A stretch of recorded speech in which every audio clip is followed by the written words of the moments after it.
میرے دوستو، ہم یہ سمجھتے ہیں کہ کلمہ پڑھ لیا اب جنتی ہو گئے، ایمان لے آئے اب جنتی ہو گئے، اپنے آپ کو مومن کہا جنتی ہو گئے۔ لیکن صرف اپنے آپ کو مسلمان اور مومن کہنے سے انسان جنتی نہیں بنتا، بلکہ آزمائشوں سے گزرنا پڑتا ہے۔ جب انسان اپنی چاہتوں کو قربان کرتا ہے، اپنی چاہتوں پہ چھریاں پھیرتا ہے، اپنے نفس کو پامال کرتا ہے، اپنے آپ کو اللہ کی نافرمانی سے بچاتا ہے، تو پھر کہیں جا کر اللہ کے ہاں وہ مومن بنتا ہے۔ اس وقت ہم جس دور میں چل رہے ہیں، ہر طرف آزمائشیں ہی آزمائشیں، فتنے ہی فتنے۔ فتنہ آزمائش کو کہتے ہیں، فتنہ آزمائش کو کہتے ہیں۔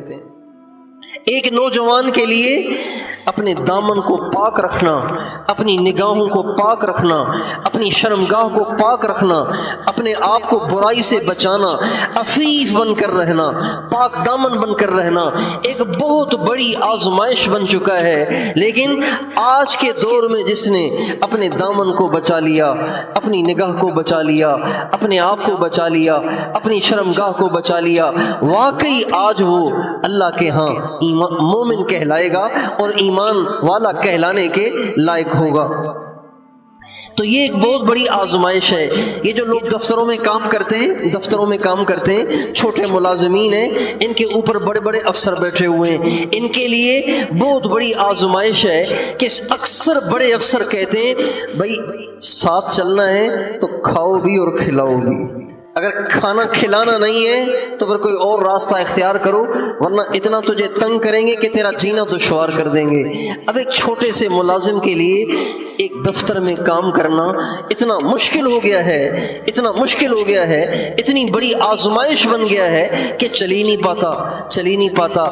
ایک عام سے انسان کے لیے جھوٹ کے بغیر کاروبار کرنا، دھوکے کے بغیر کاروبار کرنا، یہ ایک بہت بڑی آزمائش بن گیا ہے۔ اللہ تعالیٰ فرماتے ہیں ان آزمائشوں سے گزر جاؤ گے تو میری نظر میں مومن بنو گے۔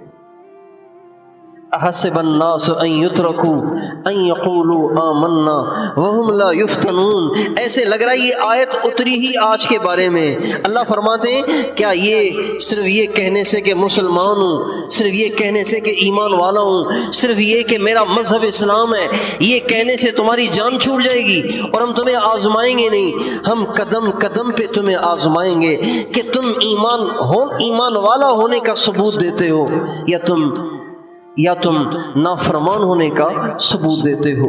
اس لیے بھائیو، ہمیں اور آپ کو ہر وقت اس بات کی فکر رہنی چاہیے کہ ہر آزمائش میں پاس ہو جاؤں، ہر آزمائش میں کامیاب ہو جاؤں، اللہ کی کوئی نافرمانی کا مجھ سے ارتکاب نہ ہو۔